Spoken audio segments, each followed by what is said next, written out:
sintetizar a parte técnica e aí depois, conforme foram aparecendo as apresentações, a gente vai fazendo as implementações de fluxo mesmo, de código e outras coisas no quadro. Tá? Então, conforme for indo, a gente vai comentar. Então, qual que era o propósito dessa disciplina? Então, o propósito dessa disciplina é abordar a programação de uma forma geral, mas com o objetivo de solucionar problemas, certo? Então, a gente vai ter que, para atingir esse objetivo, estudar os conceitos de variáveis, expressões, operadores, comandos de entrada, saída, estruturas de decisão, repetição, vetores e matrizes. Dentre essa emenda aqui, a única coisa que a gente não tratou foi uma estrutura de repetição e vetores e matrizes. Os demais assuntos a gente já acabou falando sobre eles durante o decorrer das aulas, certo? Bom, e pelo conteúdo programático a gente tem esses itens aqui. Então, o conteúdo programático é um bom cara para dizer, tipo, pelo que a gente pode ser avaliado. Então, nós podemos ser avaliados pela sequência do que é o conteúdo programático da disciplina. Então, escolher a melhor estrutura de algoritmo para solucionar um determinado problema. Desenvolver a lógica de programação através de uma programação estruturada. Então, programação estruturada, você precisa do código, você programação em C, tudo isso é programação estruturada. Aprimorar a interpretação de texto para identificar os componentes básicos, visando a criação de uma solução. Então, a parte de interpretação de texto, para entender o que o enunciado está pedindo, ou o que é o problema no final das contas, faz parte também da avaliação. Conceituar variáveis, estrutura de decisão, estrutura de repetição, vetor, contexto de algoritmos. Implementar algoritmos simples utilizando uma linguagem de programação e avaliar algoritmos utilizando testes de mesa. Então, se a gente fosse mais ou menos decorrer sobre o assunto, a gente já viu quase toda a matéria, certo? Então, da matéria realmente falta vetores, matrizes, um pouquinho de repetição e mais algumas coisas. Então, o que é realmente a matéria tem daqui para frente? A matéria é mais práticas. Então, exercícios, vai puxando de um lado, vai puxando para o outro, diferenciação, tentando melhorar a estrutura. Tá? Para essa primeira prova não é obrigatório, não é parte da avaliação, escolher uma boa estrutura ou propor uma boa solução para o exercício. Propor uma solução para o exercício é suficiente para essa avaliação. Então, tive uma solução, mas essa solução é muito demorada, não tem problema. É uma solução, soluciona o problema, está valendo. Tá? Então, se for do pessoal de computação, coisa do gênero, a gente já cobra que eles tenham boas soluções, soluções que visam bons argumentos. Mas dentro dessa matéria aqui, por enquanto, não é esse o objetivo. Tá. Então, como que a gente vai fazer isso? Basicamente a gente tem que aprender a programar. E como que a gente vai aprender a programar? Programando, prática, certo? Então a gente não consegue aprender a fazer nada sem praticar. A gente tem que ter aulas de direção para aprender a dirigir. A gente tem que ter, queimar vários bolos para fazer um bolo bom. Às vezes dá sorte fazer um bolo bom sem querer. Não é, aí é sorte, não é tipo habilidade. Então, para desenvolver essa habilidade, a gente precisa treinar muito essa habilidade. Tá? Então, o que a gente... Bom, o nosso objetivo aqui é programar, criar softwares, e softwares a gente pode dizer que são processos criativos. E como um processo criativo, a gente também pode chamar ele de um processo artístico. Tá? É um pouco pesado falar sobre processos artísticos, dizer que o nosso software é um processo artístico, porque a arte, puramente por si só, não foi feita para resolver nada, não foi feita para solucionar nenhum tipo de problema. Geralmente foi feito para expressão. O nosso desenvolvimento aqui é feito para solucionar problemas, solucionar necessidades. Então, necessidade de saber quantos alunos tem numa sala de aula, necessidade de saber quantas pessoas passaram na catraca, necessidade de saber qual é o novo valor, qual é o valor do imposto, a necessidade de saber quanto que é o novo salário, os aumentos de salário, custos, coisas do gênero. Então, a gente sempre vai programar baseado em necessidades. A gente raramente vai programar por tipo, vou fazer aqui vou escrever milhões de linhas para não fazer, sem nenhum objetivo. Quase sempre a programação tem um objetivo por trás, tem algum propósito, alguma solução. Você não vai fazer tipo, meu objetivo é fazer o código mais lento do mundo, beleza? Mas é um objetivo, você tem um propósito, resolver um problema de ser o código mais lento do mundo. Não é uma boa ideia. Fazer o melhor código do mundo é uma necessidade, é tipo otimizar tempo. Então, sempre em cima de alguma necessidade, a gente vai estar programando. Tá. Aí aqui tem uma soluçãozinha de programação em arte, a gente chega no final que a programação é um craft, na verdade, que é um produto útil e reproduzível, não é uma arte, que é um produto único e não reproduzível. Tá? E tudo que a gente está fazendo aqui basicamente é solucionar problemas. Então a gente quer pegar um problema, analisar esse problema, propor uma solução, implementar essa solução e ter alguém que faça esse cálculo, chegue numa resposta muito mais rápida do que um humano chegaria. No caso é a máquina.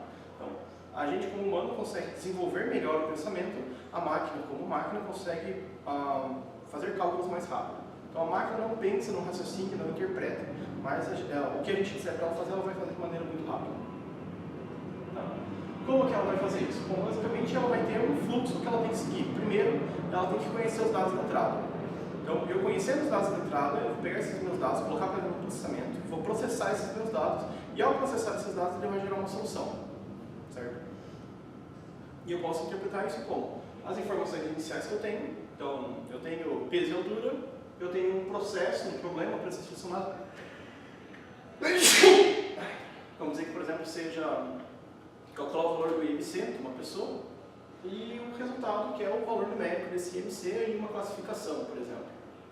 Então, esse é o processo de um algoritmo.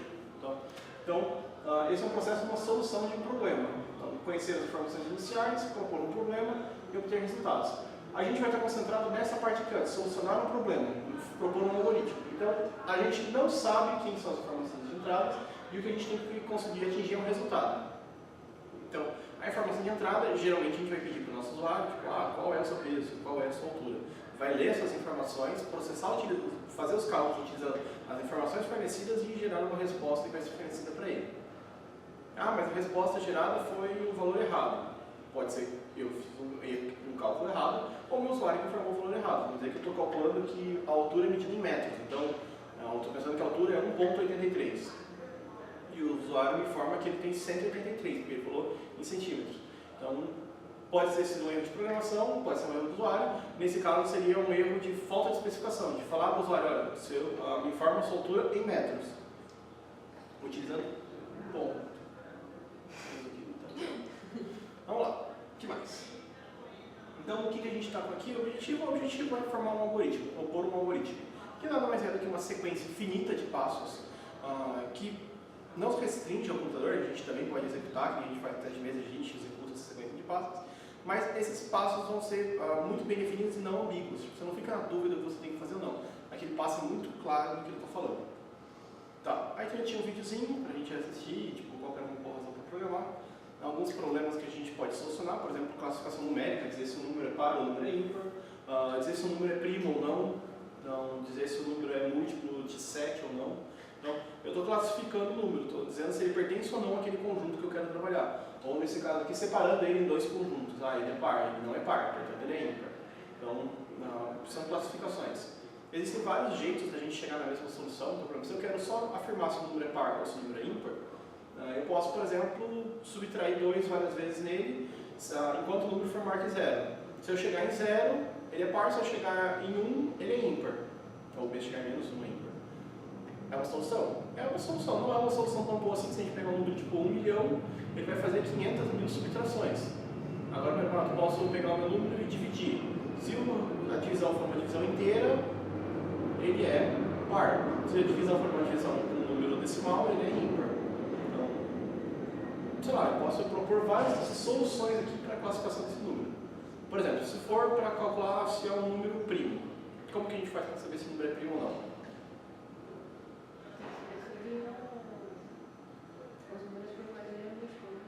Os números por quais ele é múltiplo. Ele só pode ser múltiplo de 1 e de ele mesmo.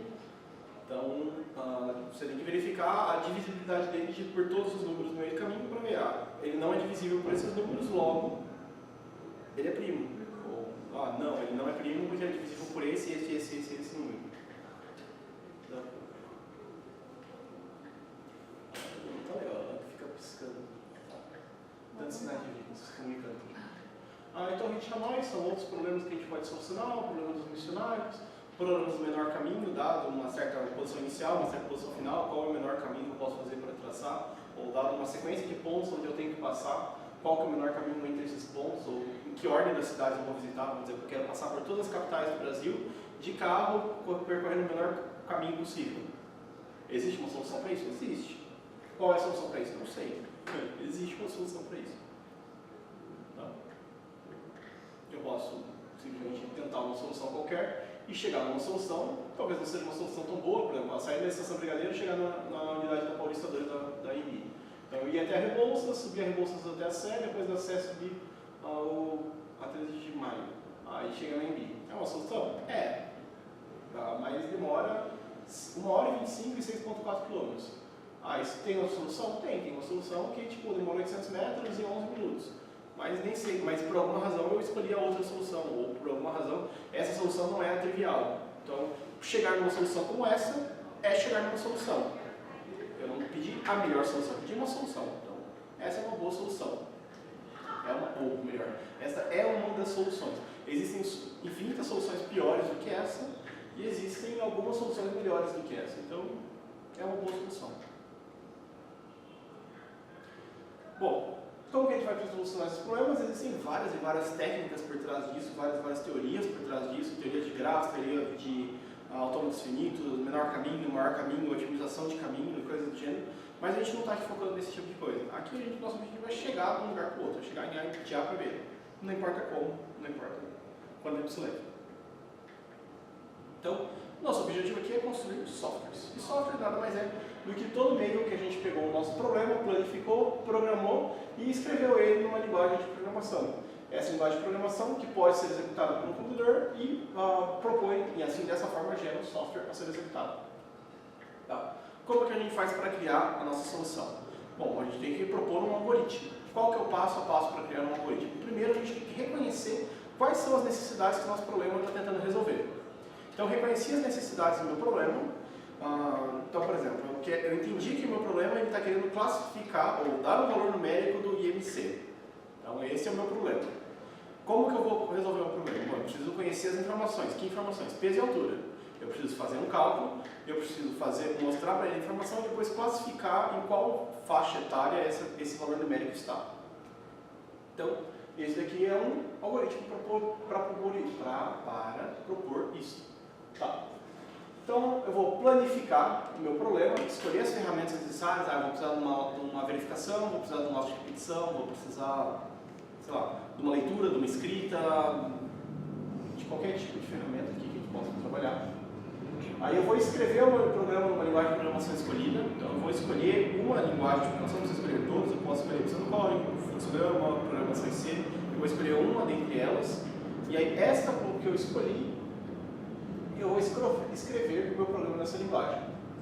Por fim, eu vou passar por um processo de compilação, que na verdade só vai funcionar para códigos que forem feitos no computador. Então, quando o meu algoritmo for no computador, eu vou compilar o meu código, gerar um código executável por máquina, e aí eu vou testar esse meu código executável por máquina no próprio terminalzinho dele.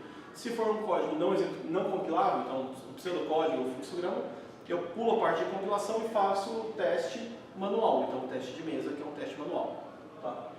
Se eu verifico que o teste está funcionando, show de bola. Se eu verifico que houve alguma falha, eu preciso voltar ou no passo 1, ou no passo 2, ou no passo 3. Geralmente é no passo 3 que a gente erra, mas pode ser que a gente tenha errado no passo 1 ou no passo 2 também. Tá? E aí, a partir disso, a gente fica fazendo essa interação até que a gente vai chegar a uma resposta que vai funcionar. Quando a nossa resposta funcionar, show de bola, partimos para as outras, para converter essa nossa resposta para ter mais representações. Então, fiz no pseudocódigo, terminei o pseudocódigo, funcionou, parto para o próximo, faço um fluxograma e converto ele depois para programação em C. Tá. Bom, o que a gente pode falar sobre programação? Basicamente, a gente não precisa ser um gênio para programar. A gente só precisa ter um processo criativo, ou às vezes uma pequena sacada, um background, basicamente ter experiência para poder programar. Então, quanto mais problemas a gente solucionar, mais fácil vai ficar para a gente enxergar soluções. Tá? E aqui tem alguns joguinhos de lógica para a gente fazer. Tá. Bom, falamos sobre como planejar esse nosso algoritmo. E falamos que a gente poderia colocar ele dentro de uma linguagem qualquer. Quais são as duas principais linguagens que a gente vai utilizar? Então, dois métodos de construção dos algoritmos. A gente vai utilizar o método pseudocódigo e o método fluxograma. Tá? O pseudocódigo, por si só, o objetivo dele é escrever um código que seja muito parecido com a linguagem falada. Então, ele é uma linguagem estruturada, muito parecida com o falado, no caso, em português também. Tá? Mas ele é menos verboso do que a linguagem formal. Então, tipo, eu, por exemplo, falaria, existem elementos da fala que não estão presentes e elementos da fala que estão presentes. Então, por exemplo, qual é o seu peso? Então, qual é a sua idade? Aí eu tenho que escreva qual é a sua idade, leia a idade. Então, ele é razoavelmente parecido com a ação humana, só que é como se eu estivesse sendo um narrador em terceira pessoa. Então eu estou vendo as duas pessoas interagirem, eu tenho um usuário e eu tenho a minha máquina, e eu, como se eu estivesse descrevendo o que a minha máquina vai falar com o meu usuário. Então é um narrador em terceira pessoa. Então, e minha máquina disse, qual é a sua idade? E ela ouviu a idade. Aí o usuário falou a idade. A máquina ouviu a idade e anotou na variável a idade. Aí depois a máquina falou qual é, sei lá, qualquer outra coisa. E aí é um narrador realmente em terceira pessoa a ideia de fazer esse programa, esse pseudocódigo. Tá? Aí aqui tem um pseudocódigo que a gente tem uma solução plausível. Tá? Então esse pseudocódigo não é que tem uma solução plausível, esse pseudocódigo é um exemplo viável sobre o que é um exemplo de pseudocódigo. Aqui a gente tem o início, tem o fim, tem um laço de verificação com C, tem um laço de repetição utilizando para e indo de 1 até 10. A gente tem inicialização de variáveis, a gente tem uma conta sendo realizada, a gente tem um escreva, a gente tem leia. Então a gente tem um código realmente completo aqui, não complexo, mas completo. Então, olhando para esse código, o que esse código está realizando?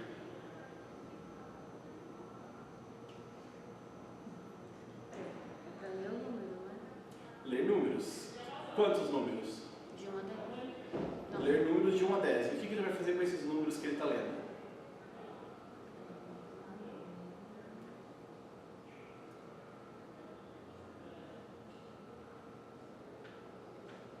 Aí ele vai aparecer uma letra, se for maior ou menor que 0. Se for maior, Se for maior ou igual a 0, é o A. Vai ser. esse código aqui, o que ele está fazendo? Ele tem uma repetição que vai fazer para ir indo de 1 até 10. O que basicamente ele está falando? Ele está falando que ele vai ler 10, ele vai passar por esse código 10 vezes. E aí o que tem dentro desse código? Ele está pedindo para o usuário escrever um número, ele está lendo um número qualquer que o usuário digitou. Por quê? Porque esse leia A não é para ler o caractere A. O A é uma variável que está aqui em cima. É o número que a pessoa vai digitar. É o número que a pessoa digitou. Então a pessoa vai digitar um número qualquer. E aí o que eu vou fazer? Eu vou verificar se esse número é maior ou igual a 0. Tá. Se esse número for maior ou igual a 0, o que eu vou fazer? Eu vou fazer o S receber o valor do S mais A e o C receber o C mais 1. Então o S está somando o valor de A e o C está contando quantos A's eu tive que entraram maiores ou iguais a 1. Tá. E aí ele faz isso 10 vezes.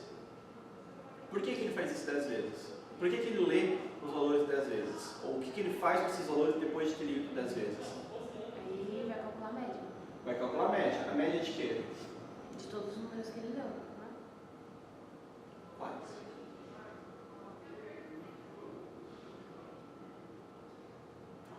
Eu abusei sem graça. Tava tipo pensando de repente. Acho que você tem ideias. O que eu entendi foi, acho que ele vai somar a média da quantidade de números ali que apareceu, não? Sim, quase.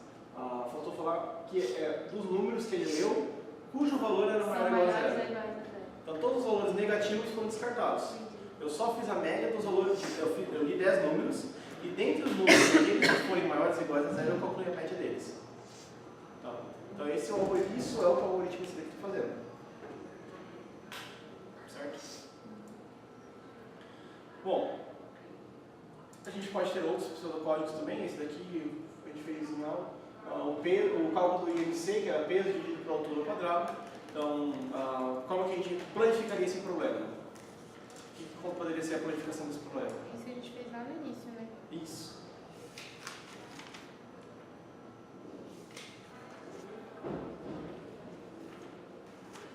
Eu ia ter que perguntar para a pessoa qual é o peso dela, qual é a altura. Isso. E aí ia ter o cálculo lá. Calcular. E aí informar para a pessoa qual é o... Informar para a pessoa, exato. Perfeito.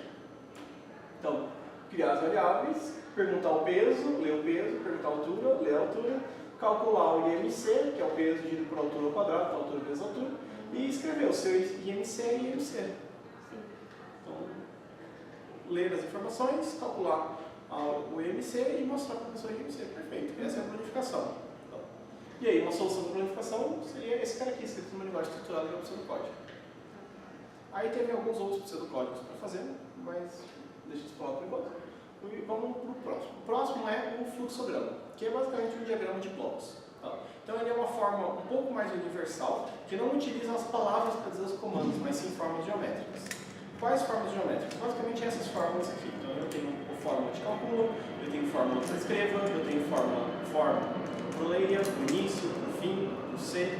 Então essas formas estão bem definidas dentro do meu fluxograma para fazer a conversão. Então, por exemplo, se eu pegar esse pseudocódigo aqui, então, peguei esse pseudocódigo aqui, então eu tenho esse pseudocódigo, e se eu quisesse representar ele como um fluxograma, eu poderia? Poderia. Como que ficaria esse cara representado como um fluxograma? Primeiro ele precisa ler as variáveis. Então, primeiro eu tenho que Ler as variáveis, né? ler as variáveis? Não, escrever as variáveis. Criar as variáveis. É. Isso. Mas antes de tudo, tem que colocar o início. Sim, a bolinha. Então, A bolinha branca. Né? Início. Isso. Aí, o que eu tenho? Bom, eu tenho um bloco quadrado, porque as minhas variáveis, a declaração de variáveis é considerada um cálculo.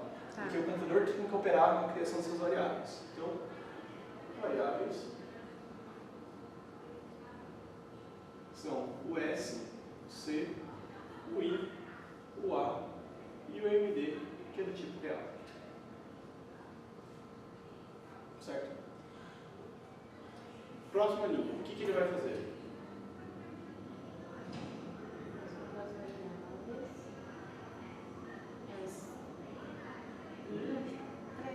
Volta nas formas geométricas lá que eu não lembro o que significa cada uma delas.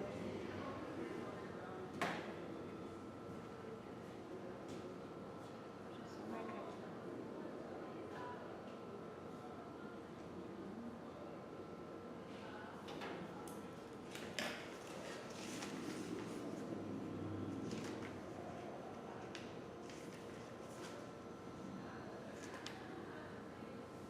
Aí é o escreva, né? Que vai informar os valores. Ou não? Não, porque eu não estou escrevendo para o usuário. Eu escrevo quando eu vou falar para o meu usuário. Aqui, no caso, eu estou atribuindo um valor para minhas variáveis. É o leia. O leia. Não? Porque leia, quando eu peço para o meu usuário, atribui um valor. Peraí, mas aí nesse quadradinho do cálculo, ele já apareceu lá, ele já colocou as informações? Não. Aqui, esse calcule é a primeira linha lá, variáveis S, C, I, A, M, D real. É só aquela primeira linha. Aí agora eu tenho, no caso, a terceira linha agora no meu código, que é o S igual a zero. Então eu estou inicializando o meu S com o valor zero. Então eu tenho um cálculo, que na verdade é uma operação que o computador tem que fazer. Então toda operação de cálculo não é obrigatoriamente somente uma conta. Ele é alguma operação que o meu computador é responsável por realizar. É o C? Então, nossa, gente, me perdi totalmente nisso aqui. Não é só um quadradinho. O S igual a zero. C igual a zero. Que é o cálculo. É um cálculo. Isso. Que é um cálculo que o meu computador tem que realizar. Tá. Bom, depois, então S igual a zero, C igual a zero, e depois eu tenho 1. Para ir indo de 1 até 10.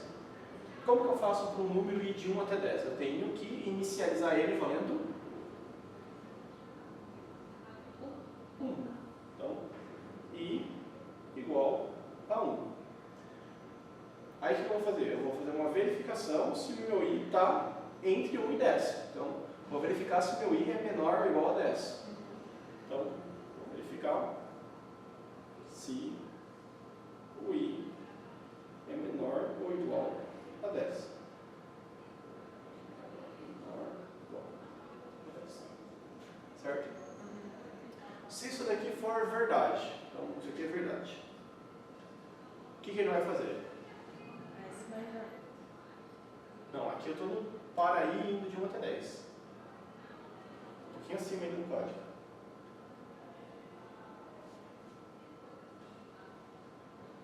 Então, se A for maior ou igual a zero, ele vai ler, então. Não, na verdade ele vai ler, e se o A for maior ou igual a 0, ele vai fazer a operação. É bem na linha mesmo, tá? Tipo assim, para indo de 1 até 10. Faça. O que ele vai fazer? Ele vai escrever e digite um número. Ah, tá. Você estava indo para baixo. Essa está indo para baixo. Então eu escrevo. Digite um número. Então tem um escreva, para a gente escreva.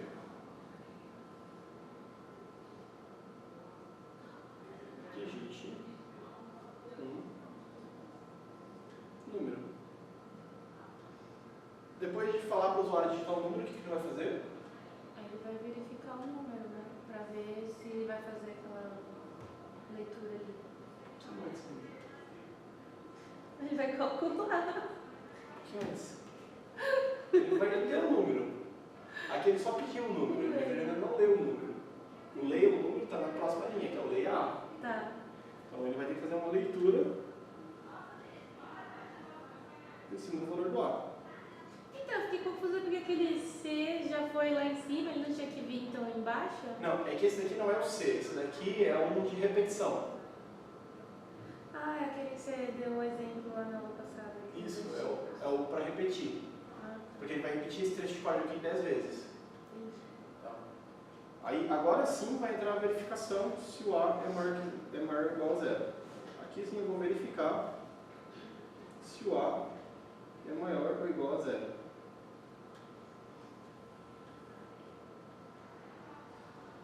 Se isso daqui for verdade, o que vai acontecer? Aí ele vai fazer aquela parte aí do S mais A. Do S mais A. Então, se isso daqui for verdade,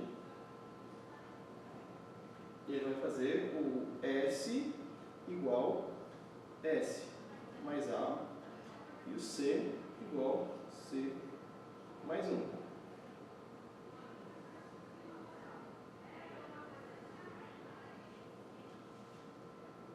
Ele vai fazer mais alguma coisa se isso aqui for verdade? Ele vai dar a média. Vai calcular a média. Não, a média é depois que ele sair do ato de repetição. A média vai estar aqui quando isso daqui for falso. Ah não, então é fim ainda. Aqui eu chegaria no fim C. Então, se eu cheguei no fim C, significa que eu vou encontrar o caminho da verdade e o caminho do falso. Então, esse laço de repetição, ele fez uma coisa se for verdade, se for falso, ele não tinha nenhuma outra coisa de obrigação a fazer, então ele só finalizou, encontrando o fim C. Aí, esse fim C, o que tem logo depois do fim C? Ele tem um fim para, certo? O que significa? Significa que ele vai voltar e chegar aqui na minha verificação novamente. Para digitar outro número. Isso, para digitar outro número. Isso que ele vai fazer, isso tem que fazer isso 10 vezes. Beleza. Aí, terminei, cheguei no décimo, li 10 números. O que eu vou fazer? Aí eu vou chegar no fim para e ir para a próxima linha, que vai ser calcular a média. Certo? Então aqui eu vou ter uma média. MD igual S sobre C. E aí, depois de calcular a média, eu vou Tem que escrever. escrever a média.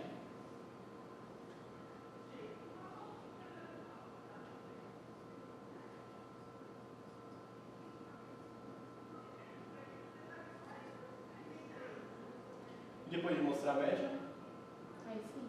finaliza.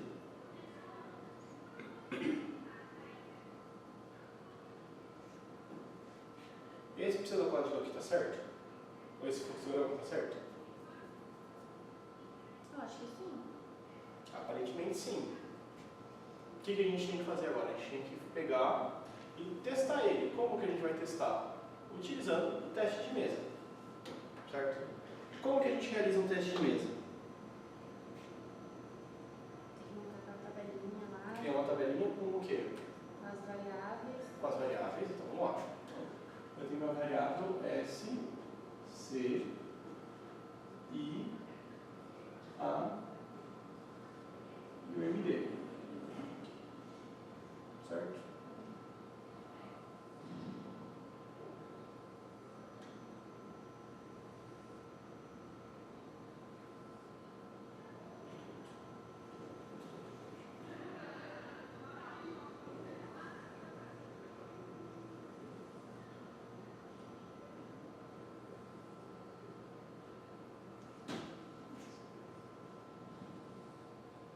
criamos nossa tabelinha.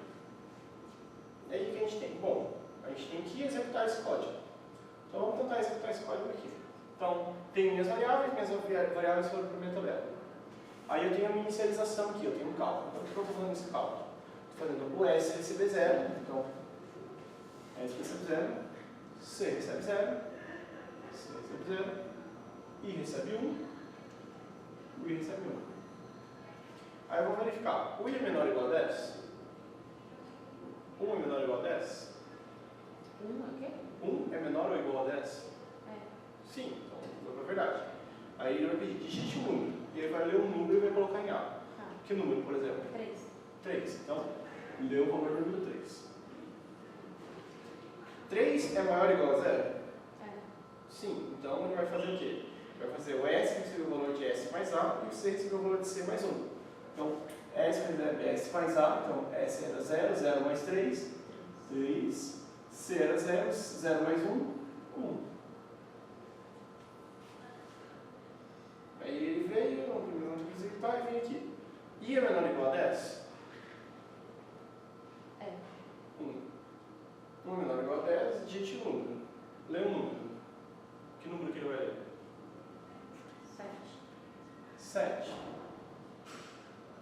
Então aqui eu tive que o meu I não mudou, então o meu I permaneceu constante e o meu MD não foi calculado ainda. Certo? 7. 7 é maior ou igual a 0? Sim, então S recebe S mais A. Então 3 mais 7, 10. E mais 1, C mais 1, 2. 2, ele falou que vem aqui para cima. I é menor ou igual a 0? Sim. I é maior ou igual a 10? Menor ou igual a 10? Sim. Sim. Por quê? Porque o I também não foi alterado, mas igual a 1. Aí digite um número, leia outro número. 0. 0 maior ou igual a 0? É. Sim. Então, S recebe S mais A. Então, 10 mais 0, 10. C recebe C mais 1, 3. Link I igual a I é menor ou igual a 10? Sim. Sim. Por quê? Porque ele continua valendo 1. O MD continua sendo calculado. Leia um outro valor. Vamos dizer que leu menos 3.